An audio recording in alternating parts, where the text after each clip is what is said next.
Hello, and welcome to the Evidence-Based Exercise Rehabilitation and Sport Performance channel. This channel is for the healthcare movement professional looking to incorporate applied research concepts into their current practice setting. Today's topic, measurable outcome tracking. The objectives of this discussion are to reflect on the current outcome measures you use to assess the effectiveness of your exercise program, and to provide a means by which you can track and progress programming parameters in order to achieve optimal results. All right, hello everyone, and welcome to this brief tutorial on clinical metrics, clinical and exercise field-based metrics. I have a basic calculator I put together that I'd like to be able to share with everyone today. We've been doing some talking about having measurable outcomes and why they're important clinically. So I wanted to share with you a calculator that I use, and it has a variety of uses, and I tried to incorporate as many different outcome measures as I could from a clinical standpoint. I know this is not all inclusive and there's a lot more you can do, but for my settings, in terms of rehabilitation and exercise performance, it works just fine. So I'm hoping that if I pass this along, that some of you will get some use from it.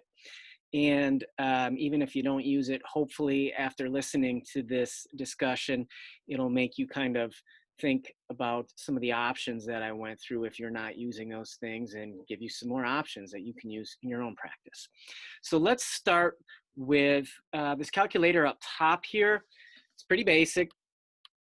And we have our fields across the top: date, exercise, number of sets, number of reps, weight, and we have that in pounds here. And then we have our time under tension. So eccentric, isometric, concentric. We have a 1 Rep Max Estimator as a result of what we're putting in there for those of you who don't care to do 1 Rep Maxes and you'd rather find an alternative way of calculating those numbers. Then we have a total time under tension column here that takes and adds up the amount of time that you're going to have in seconds. So the TUTs that we have should all be in seconds. And then lastly, if you're looking for another way to calculate total workload, we also have a volume column as well here too. So let's just throw in an example so you can see what it looks like. So we'll start here to exercise. Let's just say that we're going to do a squat. Okay, we're going to do a regular barbell squat. And let's say we're going to do 3 sets. We'll put in 10 reps. We'll do a traditional 3x10. And then the weight, let's say it's about 100 pounds. Okay. Our tempo, we're going to set it up and we're going to do it nice and controlled. So we're going to do 4-second eccentric going down, a 2-second hold at the bottom, and then 2 seconds coming back up. So we got a 4-2-2. Now, if you look at the end columns here, we have the output. So you got your 1 Rep Max based off of what you just did right there. And then we have the total amount of time under tension, as well as the total volume that took place as a result of going through those sets and those reps of that particular exercise. You can also see across the bottom that the numbers get totaled up down the columns as well too. So those are, we have sets, reps, and then your time under tension as well as your volume get totaled up when you're doing multiple exercises here. So that's a perfect example of how you could use it with external resistance. Let's take a look at how we could actually use this with someone who's hurt, or maybe you are just working on body weight with an individual because you're reestablishing motor control, and they have some dysfunctional patterning going on. So let's say that we're doing an anterior lunge. Okay, and let's say that the individual was able to get through 2 sets. Let's say they were able to get through 8 reps in those 2 sets, but the weight is 0. We didn't have any external weight. It is just their body weight here. Okay, so let's say that we have the end of, we're working on neuromuscular reeducation, so we want the time slow and we want it controlled to get as much afferent input in. So we're looking at, we'll do a 4-2-2 here. There's a lot of different ways you can do this, but we'll just stick with that tempo. Now you'll notice that when we're done here, since we didn't have any actual poundage or external weight to put in, we're not going to get a 1 rep max estimation, and we're not going to get a volume number because we need that external resistance to throw in the calculation for those. So you won't have that available to you. So what can we use as a clinical metric? Well, you can use your time under tension. And again, there's our total. But if we wanted to spend a specific amount of time in maybe the eccentric phase as opposed to one of the other phases, we can do that as well too. So you have a lot of different ways to play around with things here and a few different metrics to actually use depending on what you use in your setting. Now, again, if we go to the bottom here, you can see now we got total of sets in reps. These have been updated. The total amount of time under tension has been updated as well too. So it'll take it across multiple sets and multiple exercises. So you can look at what you're getting for an entire session that you're working with an individual. So that's how this first calculator works. Next one down is for those of you who use blood flow restriction in your practice. I use it myself, so I wanted to have something on hand that I could just type some numbers into real quick, and it's going to spit out the percentages of the limb occlusion pressure that I should be working at. So we have that here. I have one column set up for the upper extremity, one for the lower extremity. So if you put a number in, let's say your limb occlusion pressure is 120 milligrams of mercury for the upper extremity, there it is. So if we want to work at 45% of that, that's the number that you're setting things at right there. Okay, so that's real easy, quick, down and dirty. You don't have to go and look things up in charts or have a chart with you. This will do the calculation for you. And then we have another column on the bottom. Let's say your lower extremity is about 200.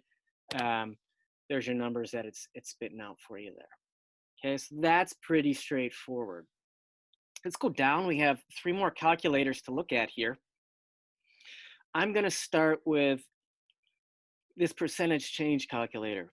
This is great to show the difference between pre and post testing, whether that's within a session or between sessions or between weeks, whenever you want to make your comparisons between pre and post. So for an example here, let's say, I'll take a perfect example. I have this is a true story, a runner that I was working with that did not want to stop running, an endurance athlete. You know how hard-headed they can be sometimes. And they came in, and during the assessment, they said, well, I can only do X amount of lunges before I start to get pain. I said, all right, let's see how many you can get. So they did 5 lunges. So that was our little pre-test. We went and we did some treatment. We did some soft tissue work. We did some mobility work. And then after that, they were able to actually get about 43 lunges total before the pain came back. So we made some pretty quick changes from a neuromuscular standpoint. When we go from a total of 5 to where pain comes in up to 43, that is a 760% increase in change. That's pretty significant. This person, and the reason I use this calculator on this individual is they were pretty upset. They didn't see that as a big change, and they wanted to run, and they wanted to run right now. So sometimes we have to find other ways to motivate those that we work with, and this calculator is a great way to, you can run any numbers to it that you want, and it'll show you the increase or the decrease. If someone is perhaps going in the opposite direction, they're overtraining, or they're not recovering. You can look at, you can put your volume in there, your time under tension in there, total amount of sets, reps, whatever it is that you want to use for your particular tracking method. That can all be put in here. So that's what I have that on here for. Great measurement tool. And then above that, we have a percentage calculator. So let's say we wanted to, let's go back up to our first example here in the chart. Let's say that we have 134 pounds. That is our 1 rep max estimator. And maybe your goal is within the next 2 weeks, you want to be able to increase your 1 rep max by 5%. Well, if we put that number in down here, 134 pounds, okay, and we go up to 5, that's the percentage, okay, we got to be able to increase by 6.7 pounds. Okay, so we could round that up to 7 pounds. So we're looking at 141 pounds, or roughly about 140 pounds, is what our 1 rep max would be in 2 weeks that we need to meet. So you can work at a particular percentage. Maybe you want to boost your total volume every week up a certain percentage. Dump it into this calculator. Now I have mine set up by 5s in here, and that may be a bit too much. Maybe you want it by 2.5, 2, 1. Again, it's whatever you use in your settings. So feel free to add to this and tweak it any way you like. Lastly, for those of you that are statistics nerds, we have this mean and 2 standard deviation calculator down here. What this does is you can put in a whole bunch of different numbers, and it's going to give you the average of those numbers. So let's do 34, 35, and 36. So obviously our mean here is going to be the average number, and with those 3, that's an easy one to see. Your mean is 35. Okay, now if we want to know, statistically speaking, we want to see a statistically significant change, we got to be able to get 2 standard deviations above that mean. So in order for us to improve and get better statistically, we're looking at being able to take that number and above the mean. So 35, we got to get up to 37 in order to get that. So that's how that works. Okay. Next, that's it for our calculators. So now, if we go and look at the other stuff that I have here, if you want to know where I got all the calculators that I put in here and what formulas I'm using, the 1 rep max and the volume calculator, those were all taken from NSCA guidelines. So they're down here, references 1, 2, and 3. The blood flow restriction, I got directly from the position statement on blood flow restriction. So I have that there as well too. There's also a link right down here that'll take you to a 1 rep max estimator. And if you're not sure or you don't think the calculator above is correct, you can compare it directly to this and they will be exactly right on. And again, those are NSCA guidelines. Above that, in case you forget what number it is that you need to work at, I put a little quick reference chart together. Now, for hypertrophy, strength, power, and endurance, we have these columns across of intensity, sets, reps, and rest. Okay, all of these columns, those first 4 columns, are all NSCA guidelines that